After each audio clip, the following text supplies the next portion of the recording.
With the world beset by the coronavirus plague, it's difficult right now, in March 2020, to consider dispassionately the wider events beyond, or indeed out with, the pandemic.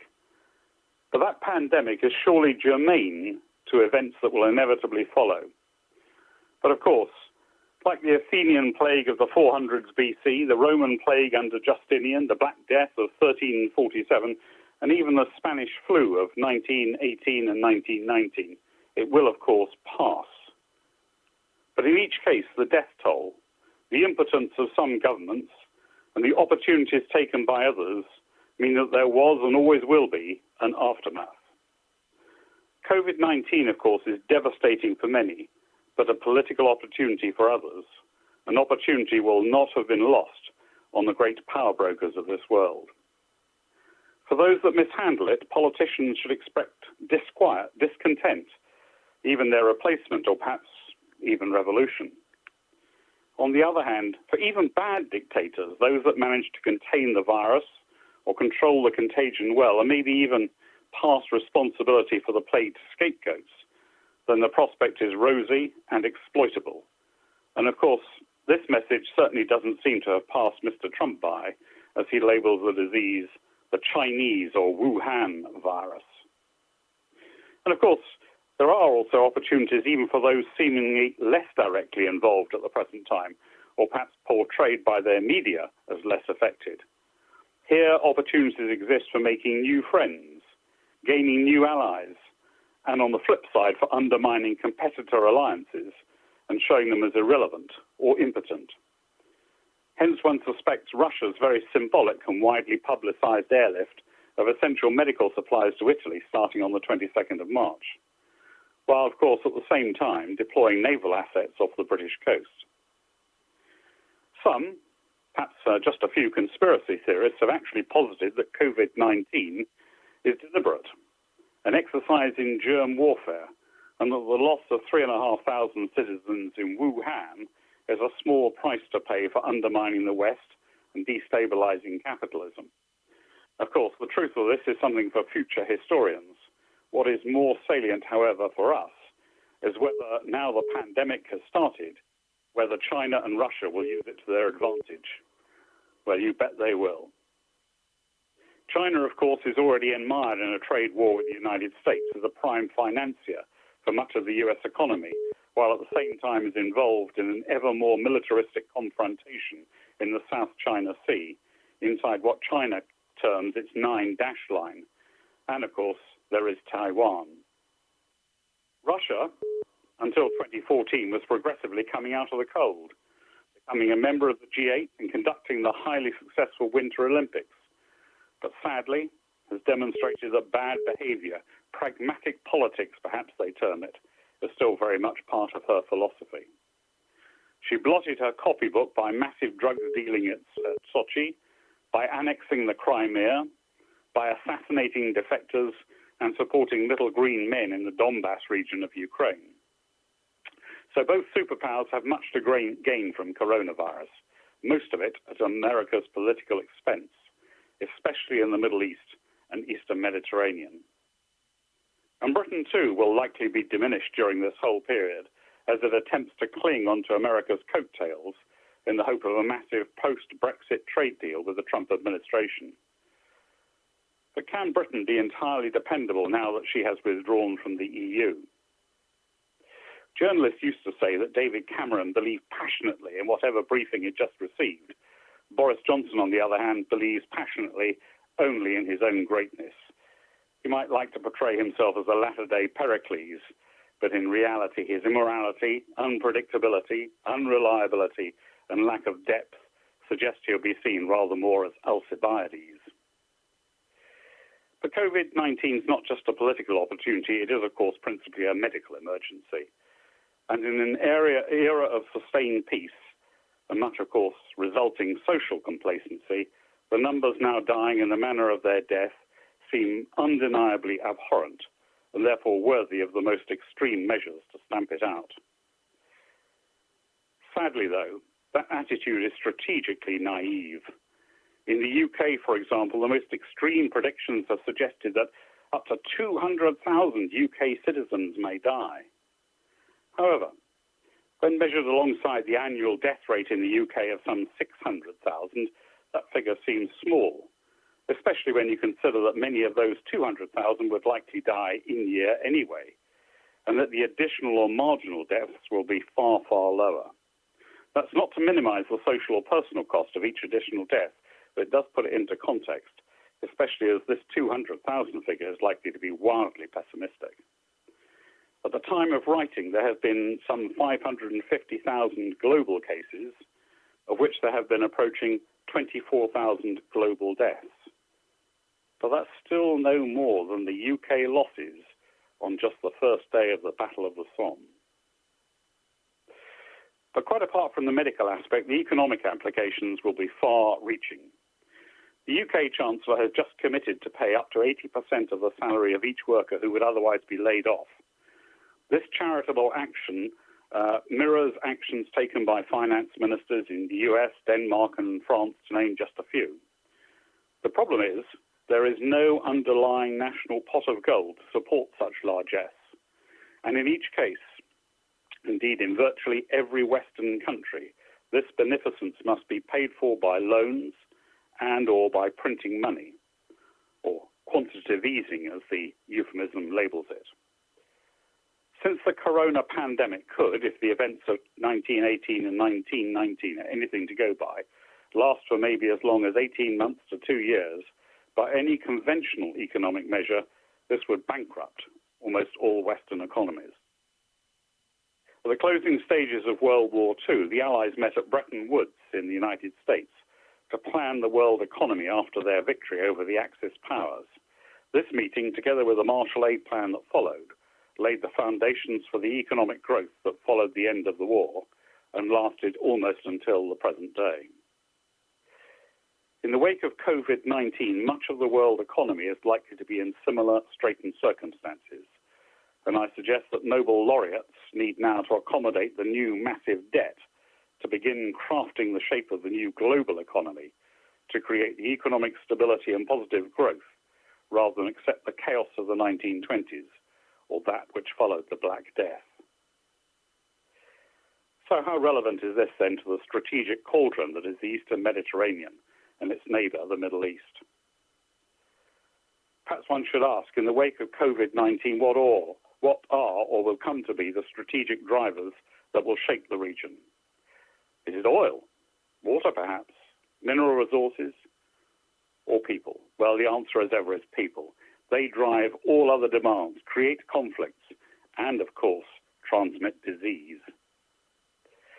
Since the 1990s, European populations have been in decline, with the average European girl no longer prepared to produce the 2.1 children needed to maintain parity. The consequent demographic vacuum has been drawn in other cultures, both attracted by the largesse of Europe and stimulated by the danger and chaos of their home states. If COVID-19 does anything, it's likely to amplify such movements. In the Middle East, for example, disease, war, and corruption have generated huge push factors, and already a huge stream of young, mostly male Arabs and West Asians have begun the great trek to try and reach Europe. In Africa, preparations for COVID-19 are wafer thin. Although individual countries have begun trying to contain the disease by entry restrictions, the health services in these countries are almost either negligible or available only to the rich. As death rises, emigration becomes the only way to escape, and so in Europe we must expect a new wave of immigrants leaving their native homes and begin moving north across the Sahara or west across Turkey. In Britain, for example, the net migration figure from the EU has collapsed, while non-EU migration now exceeds that from the EU by 4-1. Already, the gender imbalance in the migrant stream has created reaction in Europe, with the rise of hardline populist parties in those frontline countries that stand in the path of the migrants. And they do have a point. On New Year's Eve in 2015-2016, some 2,000 Arab migrants attacked 1,200 girls in the city of Cologne. And across Germany, families report that girls are no longer prepared to go to swimming pools for fear of being watched and stared at by unaccompanied migrant youths. The psychological effect of these pressures is for Europe to become more insular, to close its borders, setting up crisis lines wherever the EU meets the east or south, and to become progressively less involved or interested in the Middle East. In examining the likely future course of events in the Eastern Mediterranean and the Middle East, one has to ask whether events will evolve by a series of regional squabbles, or will the region return to being the great powers' playground? Well, the answer is probably a bit of both. Of course, the regional squabbles won't go away. Israel versus the West Bank, and Turkey versus virtually everybody else. But the great powers' interests in the region wax and wane, so we should expect new players to become more interventionist while others withdraw. In this context, the US production of shale oil has made it almost independent of Middle Eastern oil. And with Donald Trump's American first philosophy likely to run for at least another 4 years, the US presence and effectiveness in the whole region is likely to wither still further. As the saying goes, nature abhors a vacuum, and other great powers are very ready to step in. Russia will be congratulating herself on the success of her interventionist policy. That intervention changed the course of the Syrian civil war and saved Bashar al-Assad's regime from what looked like certain defeat.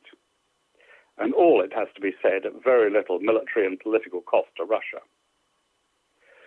Also, looking more widely, the removal of many sanctions on Iran following the Joint Comprehensive Plan of Action. That's a bit of an oxymoron if ever there was one. Russia re-equipped the Iranian military and is now on an equal footing as the US, as the prime power broker in the Middle East. Indeed, the recent agreements between Presidents Putin and Erdogan over the ceasefires in Syria show just what credibility Russia has in the region and how the US now is practically out in the cold. Witness also the fact that Russia has sold surface-to-air missiles to Turkey, and with Chinese pressure even persuaded Turkey to become progressively more deeply a member of the Shanghai Cooperation Organization. And this is an organization, though very far off, is not only gaining ground as a counter to NATO, but beginning to exert economic pressure as well. As a recent press release made clear, quote, the 8 member countries of the Shanghai Cooperation Organization, including China, Russia, and India, have made a decision to conduct bilateral trade and investment and issue bonds in local and national currencies instead of US dollars. So will the dollar be replaced as the main vehicle for trade? Which, of course, brings us neatly on to Chinese involvement in the region. Since even before Marco Polo, European trade with China has been a fact.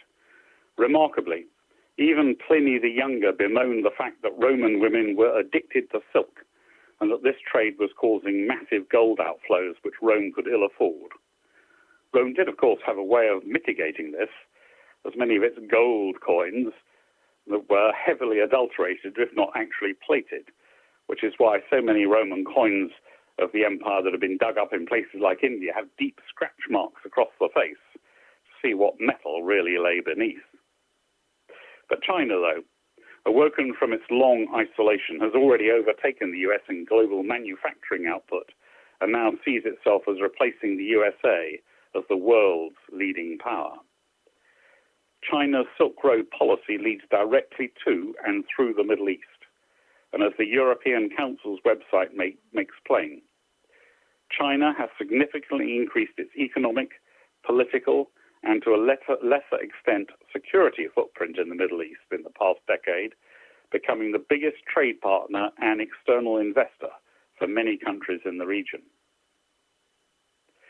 Although, unlike Russia, which has sizable oil interests in the region, both as a competitor to Saudi Arabia and through the multiplicity of her pipelines, China has ingratiated herself largely with Iran.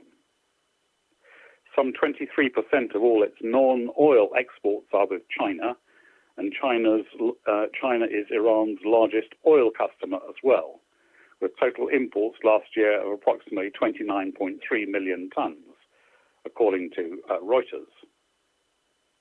Amid its long-running conflict with the US, Iran has increasingly turned to China for aid to boost its military and help protect its economy from trade sanctions imposed by Washington.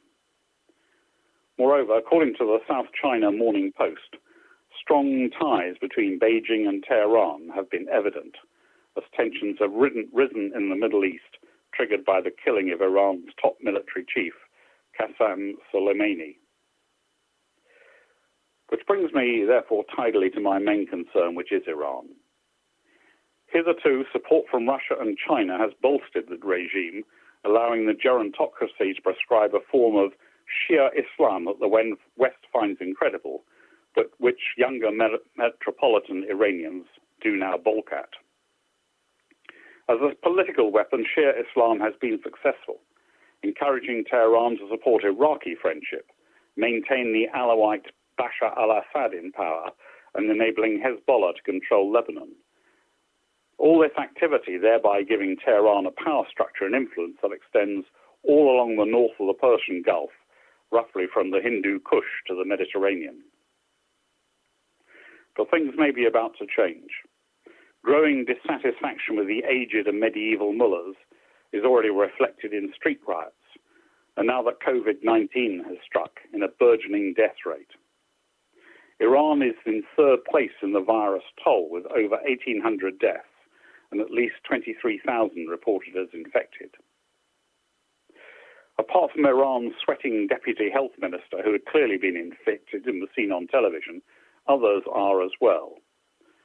According to the Daily Telegraph, Mir Mohammadi is the first senior Iranian official to die from COVID-19, but political opponents say the death toll is far higher. This man was senior advisor to Ayatollah Khomeini, but given the age and vulnerability of all the Iranian clerics, together with their collegiate and proximate style of worship, it's difficult to see how the mullahs can escape without substantial deaths amongst the hierarchy. These cases, together with the debilitating effect of US sanctions, suggest that Iranian support for the government can no longer be guaranteed.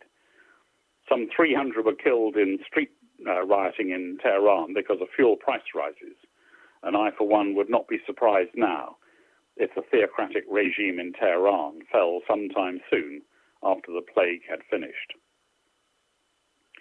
Well, of course, were this to happen, the balance of power in the Middle East would certainly change, with military support for Syria weakening, probably more Sunni Shia violence in Iraq, and Hezbollah in Lebanon left to its own volatile devices. So where does this leave all the Eastern Mediterranean and the Middle East? And the simplest answer is in flux. If we look back over history, no one factor caused the First World War, but as one domino after another fell, the result was inevitable: mass slaughter. How, historians ask, could that not have been foreseen? Well, how indeed? So I suggest much will change after coronavirus, most probably in ways that have been utterly unanticipated. And as one unexpected change leads to another, the domino effect may produce changes that could vary from the very mundane to the utterly strategic. I suspect the landscape will look very different in the Eastern Mediterranean by 2025.